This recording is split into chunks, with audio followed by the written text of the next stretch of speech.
Well, I think, it's the classic. A politician just everyone's flawed. Everyone's as bad as each other. I mean, I think you all went why, to the same school. Yeah, exactly. You all vibed together. And that's why you end up. People do lose hope, and it's like people petitioning for a new election. But then it's like, if we have a new election, who are you going to vote in? It's like everyone's turning on each other. I mean, I saw a video on X of Starmer going over to Nigel Farage, and now everyone's turning on Farage on the reform side. So it's like, but even if Nigel gets in, is he just part of the establishment? I don't trust politicians because they just lie and lie and lie. It's funny you mentioned X, because obviously the big thing now is when we look at the American election and you're talking about Farage, you've got the connection and everything with billionaire Elon Musk. And when you look at, again, you've got the Farage together with Trump, together with Elon Musk. It's looking at what's happening with society and what's happening with our technology and where that's going with things. Yeah. Tell me what you think. My opinion is that Elon Musk helped win that election for Trump. Yeah, I mean, if you look at Europe as a whole, there does seem to be this big kind of political shift to the far right, which seems pretty scary. It is concerning for us, isn't it? I've heard a lot of people say, you see like these podcast bros, they have so much influence, like the Andrew Tates, right? They have Tommy so much Robinson. influence over these like young guys, because I don't know, not necessarily that you don't have the father figures, but those are the people that you choose to look up to. And if that's pushing you rightwards, you can imagine they're going to have children soon. And that's sort of going to be the way that's going to be our new centre-ish, or towards the right is going to be our new centre, which is quite... Absolutely right. I used to be of a mentality that, obviously with each generation, mentalities, ideologies get better, and, all these sort of old, archaic kind of beliefs would die out. But now I'm thinking they're actually starting to thrive again, and they're only going to get But you're absolutely right, though. These influencers like Andrew Tate's, like the Tommy Robinsons, they've got such a following on these social media platforms, and the young men can just get easily influenced by these people. This sounds weird though, but do you then think maybe it's going the wrong way with governments going to billionaires that have influence with, where we're going in society and how we're going to be led more with, technologies and stuff? Or do you think actually it's better to have gone the other way and gone with people on the ground more? I think social media has a huge influence on voting. It really does. I think it's X, especially that Elon Musk owns X, and he's got a massive influence over that platform, and he's letting these extreme figures go on. But do you think it's right? I think it's a good thing for the future, or not? Of course not. a good thing in what way? I mean, they go on about freedom of speech and stuff like that, and everyone has a right to express their opinion, but not when you're inciting violence and stuff like that, and hatred. Yeah, but what I mean is, like, if we've kind of got to go that way because we are so much that way now with technologies and with AI and influencing and stuff, that we almost need to be on board with them. Yeah. Or that actually we should be going, oh my gosh, this is kind of black money, dark money. So I'm scared. I'm scared of the impact of social media. It's very concerning as to where we're going. Technology has to be, obviously, it is a part of our life and our culture, and there's no getting away from that. And I think it comes down to, I think it'd be great if we're being shown equal sides, but you're either kind of, and naturally you follow people who have similar views to you, so you end up seeing stuff which kind of just echoes what you think, and then you live in an echo chamber, or you're getting stuff like pushed and promoted onto your feed from the other side. There's not that happy medium where you're seeing like it's not a nice, healthy, balanced debate online, let's be honest. But does platforms like X have more of a right-leaning It just platform? depends on your algorithm. It depends on, I guess you could push it, but I don't know. Would you say why. it's biased? It's biased to yourself, yeah. But I wouldn't say it's biased towards, because I wouldn't go on X if it was all right-wing stuff, do you know what I mean? But they said you'll see stuff that you follow, which is going to be... Yeah. It's the echo chamber. It's biased. Exactly. It's biased to you. It's losing a lot of people, though. I mean, the Clifton Suspension Bridge account just left X. It's all about blue sky now.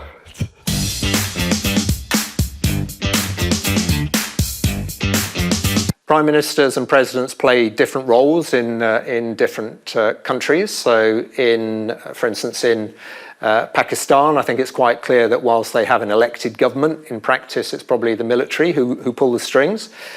In Russia, they have a prime minister and a president, and it's quite clear that it's really only President Putin who's in charge. Whereas in a country like France, where they have a prime minister and a president, they have separate responsibilities. But I guess nowadays there are also some really big players. There are other countries who have a very significant influence on how a country is run, and we can see that in relation to President Trump when he starts his new term in office. He may well affect the UK economy quite severely if he introduces tariffs. And we also have some very large companies nowadays who states around the world are finding very hard to control, whether it's Meta or X. But we are all concerned about this shift towards the far right. Why is it? Why are the youth voting more towards the far right, with countries like France and Marine Le Pen, towards Italy and Giorgia Meloni, the Netherlands, Austria, Belgium? Why are these? I think we used to have such a moral grounding in either faith or in your family or whatever, and that's sort of broken down. And I think there's a want to go back to something that was traditional or something that's steadfast. And it's very easy to look at what these people say, or to look at what the right is saying and say, you can have this, all you have to do is, I don't know, not give up your freedom, but it's easy to look at that and see safety in that. And I guess when the world's become such a divided and dark place, and there's, financial issues, and the world seems like it's all against you, then you're going to seek there's something which is so radically different to where you are now, because that's the only way you feel like, we're going to get some sort of change. Do you think Brexit has a massive, massive, massive impact on a lot of things as well, with in Europe as well as us in the UK that have left? It's interesting, because do we feel like we have left? I think it depends. Yeah, I think if you've got a business, when you ship internationally, anyone that ships to Europe rather than internationally, because obviously the fees are just ridiculous internationally, to be out of Europe. Anyone that actually voted to leave, unless you're a business owner, you're not going to feel the difference. Yeah. I think. There's a lot of things come into play though, isn't there? There's taxes on this, there's, you've got to have a visa to get into certain places now I think it's slowly going to be drip feeding more and more and more. So it'll be interesting to see how Labour deal with everything and how it echoes across as we get on. Do we think, because obviously, especially something like Brexit or election, there are always people, or like yourself this time around, you didn't vote. Do we feel like it should be made mandatory that we are all made to vote, or do we think we should have that freedom of choice to say, actually, I don't know, I'm going to sit this one out? If I'm honest, I don't think it should be mandatory. I agree. Because again, the whole point of it is it's our government as the people. So we can decide, whether or not we want this, we want to vote, and I think the freedom of speech, I think, is massive, no matter where you are and what country. It's kind of been. However, I think the system should be changed. The voting system and the way you do things and the campaigning and everything. I think it should be restructured. But that's, what do you think? I understand, I guess, more why you didn't vote. Because in my mind, there's a movement of libertarians, right, who stopped paying their council tax, and they're sort of being targeted as, they don't have to follow our laws. Who do they think they are? But I think the basis of that is the system isn't working. So why should I give back to the system? Mm-hmm. And I think when you vote within a system that you don't agree with, you're reinforcing that. So I think there needs to be more of a choice than these two parties within the system that doesn't work. But you can't really do that there's no way out, basically. Yeah. So voting's your only sort of option, but it's not an option. Yeah.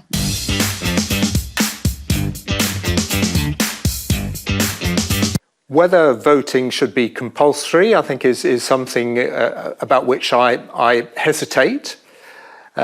I'm a liberal, and therefore requiring something to do something is not something I normally support.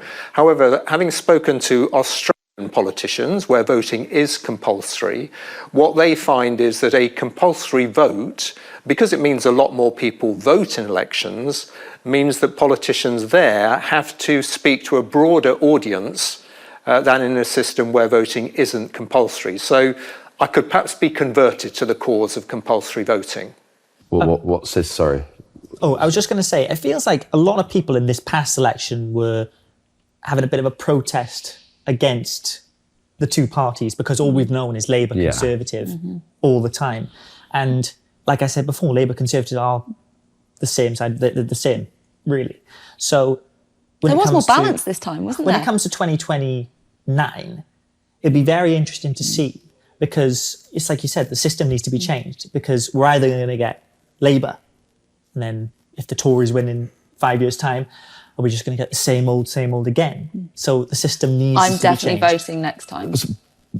So on that basis, though, when you say that the system needs to be changed, what would you propose? Like what Basically for MP. Yeah, exactly.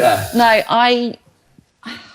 I just think the way we vote, how we go and vote. Again, the whole media side of things. The only thing you ever really see in the lead up, now and again, you have something that comes on TV that says this is a party political broadcaster, or you get things in the paper and things.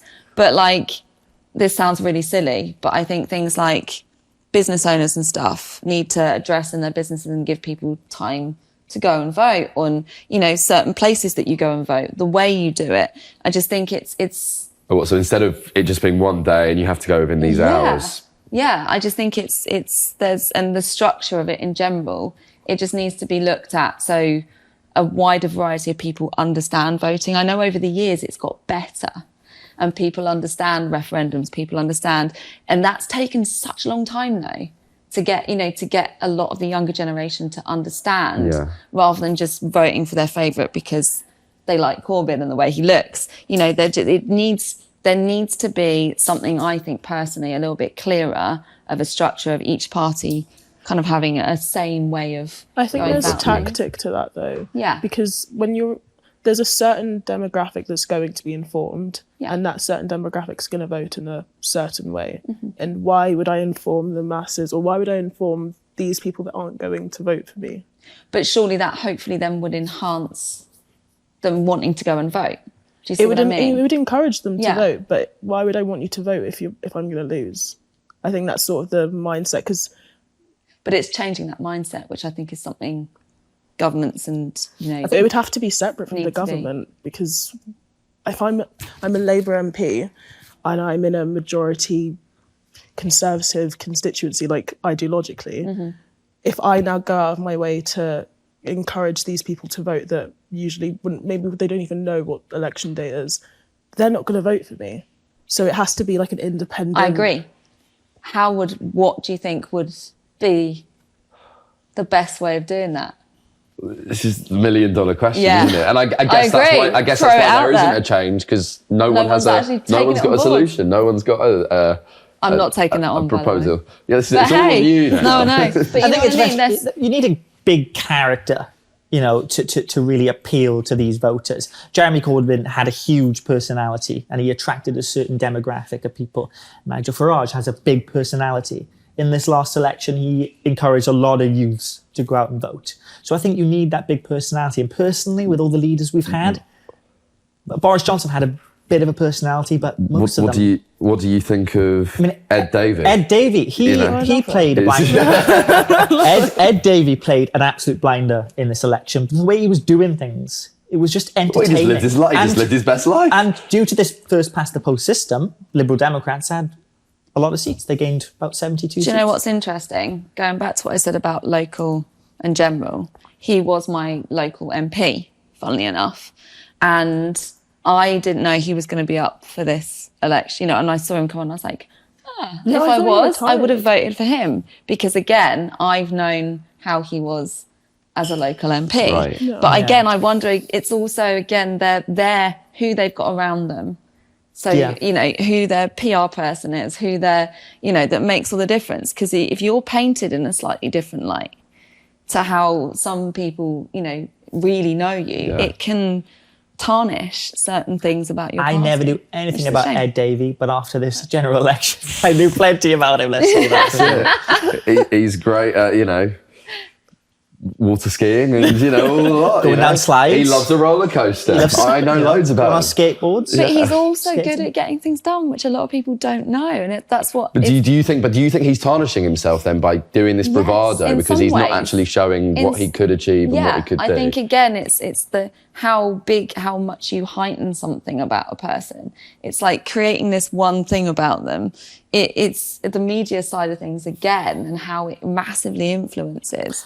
You know, as I saw him fix certain things, like, you know, certain problems that we have with potholes. I know it sounds silly, it's the little things. Yeah. And it's knowing, it's almost like if someone was a local MP that then become, you know, up for being their candidate, what have they done in the past to improve things that then surely is going to come to light for their future as our Prime Minister.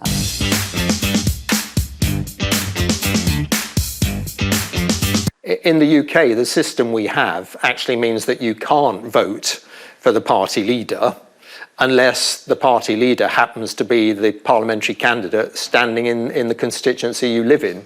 So in the UK, inevitably, what people are doing is they're voting for a candidate who represents the party that they prefer to see elected. And then the leader, once the election's taken place, and the largest party then chooses who the leader is. Often I think people get a bit confused about that because in the US, for instance, where they have a presidential system, then obviously they are voting for the presidential candidate. In the UK, that's not the way it works, so people are voting for a party. Although it's also true that, and this is my experience as a former member of parliament, that people will find people who will tell them, I'm voting for you as an individual, but actually I wouldn't support your party. So it's a bit of a mix of voting for the party, sometimes voting for the individual, and occasionally thinking you're voting for one of the leaders or the other, although of course the confusion then arises when you turn up at the polling station and find that the leader's name isn't actually on the ballot paper. But that leads us Don't get enough of that. That leads us into how important is campaigning Exactly. for voting? How important is it? Totally. I mean, Massive, look back at the campaigns at this general election. For me, Ed Davey put on the best campaign out of all the party leaders. So how important is campaigning when it comes to voting?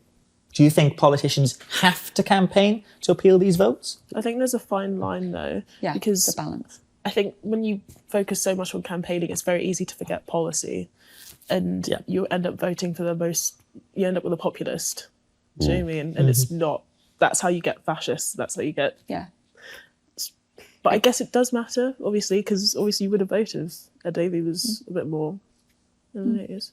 I think it's a balance, isn't it? And like I said, it's not just about the Prime Minister, is it? It's about the party and the people around them that create, you know, what needs to be to get them to where they need to go. And I think that's the important part.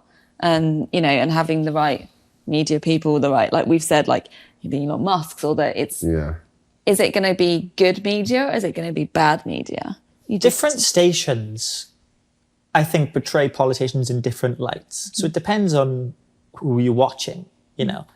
The BBC will show Starmer in a good light. GB News will show Nigel Farage in an amazing light. So I think it's depending on the media that you watch. The BBC they've got to be impartial, so they're not going to. Are they though? Are they?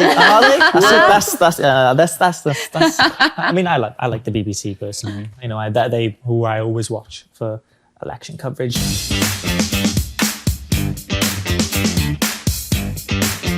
There is no doubt that social media has a really big role in political terms. So what it does, unfortunately, often is spread disinformation, misinformation about what's happening at a political level. And the recent interventions from Elon Musk, I'm afraid, have contributed to that. So people will get their news or their facts from social media, and often those facts are not actually facts at all, but supposition or rumour that's being amplified through social media. There are some political parties that use social media very effectively. In Europe in particular, there's some evidence, for instance, that in France, the parties on the right were much more effective at garnering TikTok, for instance, to their campaigns than the parties of the left. So young people, because they're on things like Instagram and TikTok, can be influenced, and I think all the political parties should be aware of that influence, and all the political parties should be players there, rather than perhaps leaving that domain to just a few voices who often are perhaps voices that shouldn't be as loudly heard as they are. One of the last things to talk about is lowering the age limit. What is your opinion on that? Ridiculous. I've always Why? been... I mean, I agree personally. I've always been sort of like you should have as much weight when it comes to voting to how much you put into your society or how much you contribute to your community. It doesn't make sense for a 16-year-old who's never worked, never paid taxes in their life to have more of a say than or to have the same amount of say as a 6-year-old that's spent their entire life working for their community. It doesn't... Yeah, I agree with you, because absolutely agree. I also think that, you've got, like you've said, and you've once, it's like myself, once you've lived a bit more of a life, you understand, how you're going to contribute or how other people contribute.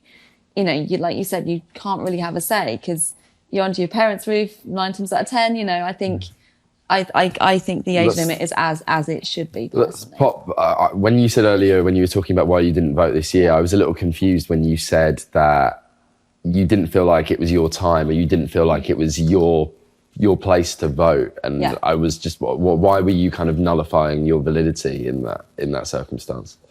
I think partly because, again, as I said, we've been under Conservative for such a long time, 14 years, and you see so many changes. You see, loads of things happen, and so many times where referendums have completely fallen at the wayside.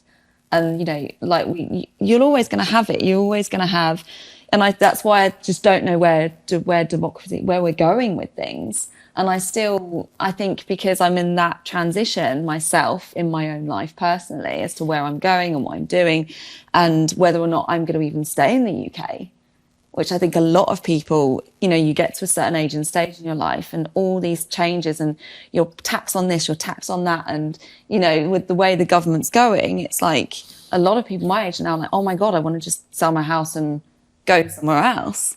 And it's a shame, but, you just don't know. And I kind of want to know as well where you feel, with where things are going with it. Even at my first ever vote, I just felt that I was extremely naive. I knew nothing about politics. And I'm thinking, I'm voting in such a big thing and my vote could impact the election. Probably not, but I felt like that at that age. Yeah. You do. You feel like your vote is impacting something that's really big, the future of which government is going to be in charge. That was all on your shoulders. Yeah, no, you do feel like that, because now I'm seeing kids being taught politics. They're getting, great, taught about these really? things. I am. Did you do like mock elections at school? No, we never did that. Oh, so Is that a thing? Yeah, I did. We did mock elections I never at did. school. I did. I didn't know anything about politics, and that's the thing. So I think definitely I totally agree with you in the way that they need more life experience. They need to experience what it's like to work, to gather an opinion, and just and I think parents have a huge influence on kids at a young age as well. 100%. Like I was influenced into voting Conservatives, but now I'm older, I'm starting to realise my own political path. Yeah, you find your own But opinions. parents definitely have a huge influence on kids. But do you think maybe when they get, we know when we said obviously not, are we all agreeing? Do we all think that we are okay for the age limit, or that we should bring I it think down? it should stay as it is. Yeah, I'm a bit drastic. I'm like, forget the age. How much do you contribute? it's a contribution. Yeah. Yeah. And how would you measure that? Yeah, that's true. That's the thing. I was thinking about this, right? Because I feel like if you put it based on financially how much you pay taxes, it's going to be a bit more lenient towards people who just earn more. Literally, yeah. But if you put it towards like community service, then it will be literally based on how much, and you can do that by volunteering hours. Do you know what I mean? Okay. But So you got to give something back. yeah, Yeah. then you have more of a say. It makes it.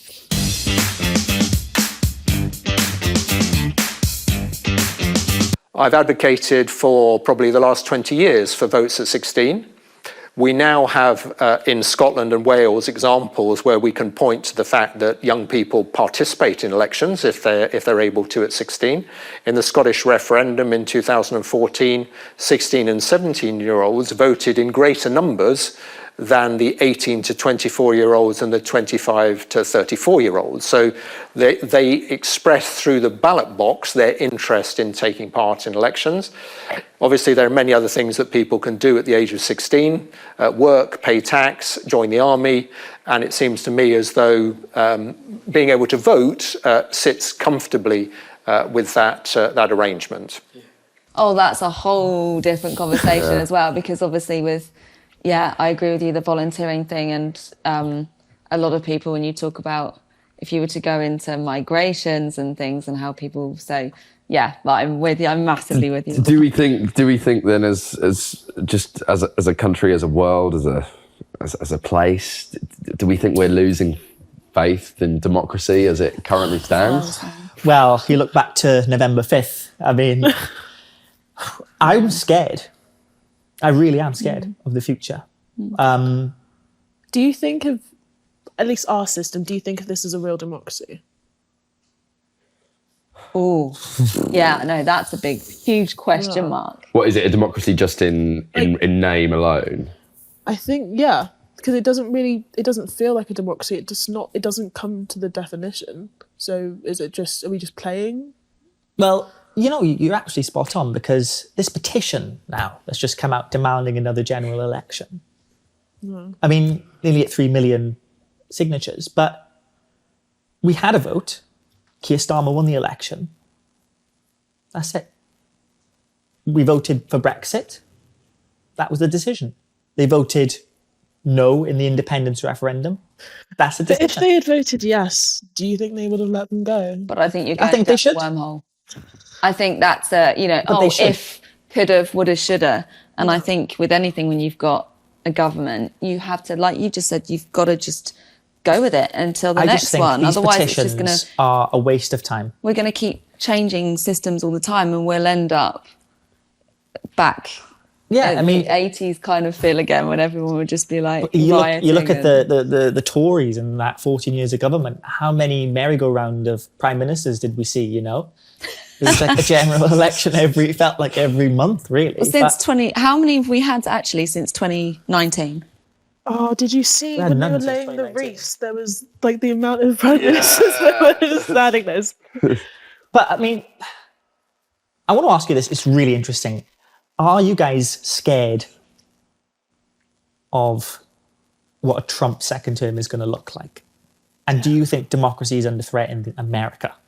Because that was, you saw before the election, before the results came out, I did not expect Trump. No. I thought Trump would win. I didn't expect him to have a landslide as he did. But I don't know if you saw the chart, it said the main issue for American voters was democracy, the threat of democracy, followed by the economy. What do you guys think? Do you think that democracy is under a threat in the US? I think it's just a massive joke. Like, you look at his cabinet, and I think there's a WWE. Oh yeah, exactly. Yeah. I'm like, I don't know how much he's going to protect you or how much she's going to. So if those are your leaders, then definitely. He is actually a clever man, though. He's a very clever man. I mean, I think it's a whole media thing. And he knows how to play the game, doesn't he? Yeah, and I think sometimes maybe you do need to just try something new, which is what we're doing with having Labour. That sounds like a massive statement, comparing the two. But you know what I mean? I just think I've been totally anti-Trump. But I think with the options that they had on the plate, it's like you either go with someone who's a liar but who's honest about it, or who stirs things but he is blunt and straightforward, or you go with someone who kind of lies, but not to everybody's face. But that voting system... Surely that's better than having... That voting system is different, isn't it? I don't really understand it. But I remember 2016 with Hillary Clinton, she was... Well, they said she was the odds-on favourite to win. She won the popular vote. She won the popular vote. Yeah. Trump won it by about 700,000 votes. He won by 2 states. Yeah.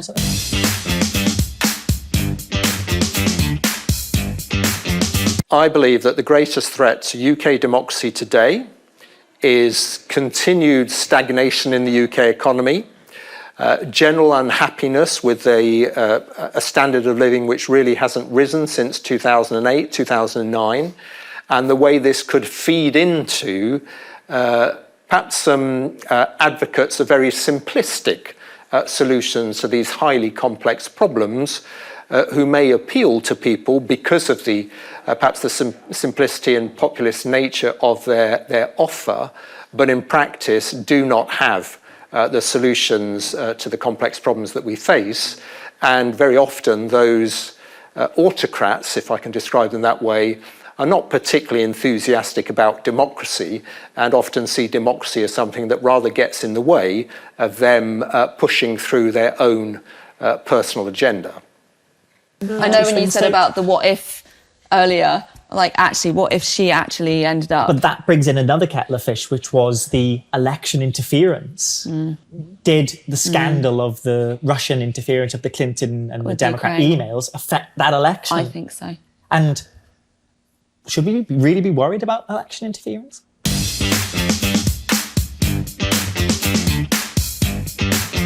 Election interference, I was worried about it in the general election in July. There's probably not much evidence that foreign states, for instance, Russia or China, got involved in the UK general election. But what worries me longer term is the actions of the world's richest man, Elon Musk, and potentially others, who are seeking to intervene in the general day-to-day politics in the UK, and whose contributions are, I'm afraid, serving to increase division in the UK and often spread disinformation. And I think that is it's a highly charged agenda that Mr. Musk is following, and I don't see it as making a positive contribution to UK society at all.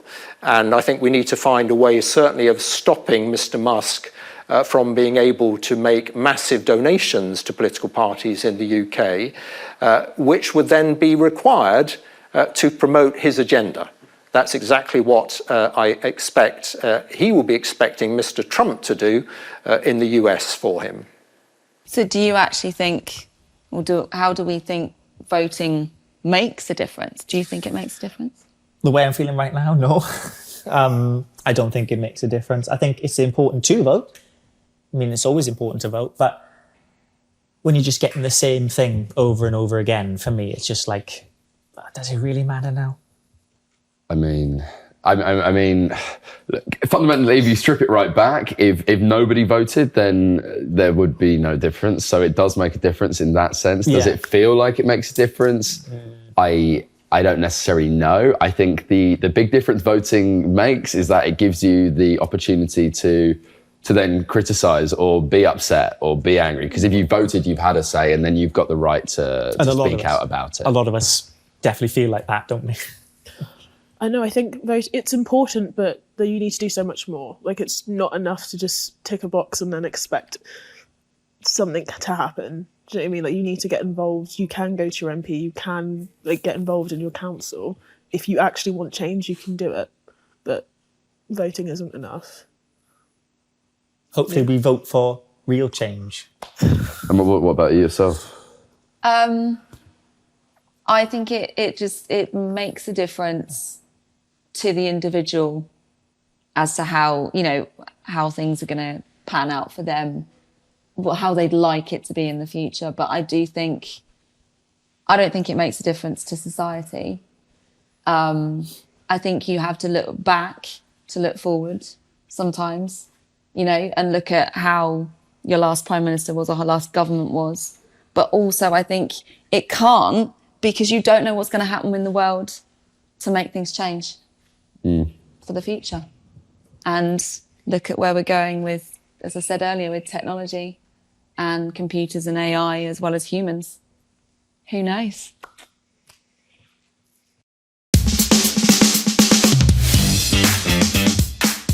I think a lot of people feel disillusioned with politics at the moment because mainly the way it works is only two parties have a chance. I think if there was a more democratic system where if you got 30% of the votes and you got 30% of the seats, it would engage people a lot more and make them want to vote. I can see the value in voting, and I do think it matters, and obviously people fought and died for the right to vote. But overall, I don't like the system that we have in this country, which is obviously first past the post. I think many votes are wasted, and I don't think it's an ideal system at all. It's important, it is important, but unfortunately when the elections are around, they don't target the right people. There was an election in Ireland last year. They don't target young people. I have a 20-year-old son, he didn't even know there was an election on. He didn't vote, his friends didn't vote. The lower class aren't targeted because they'll vote for the wrong people in their eyes, so it's corruption all the way. Each individual has to vote to bring a message and to have an important, spot place, something to do in the society. So we need to vote, of course. Yes, I think that it definitely makes a difference because let's say you're in like a very small community and you want like a great leader. You can encourage other people to vote in your community. So yeah, I think your vote definitely matters, yes.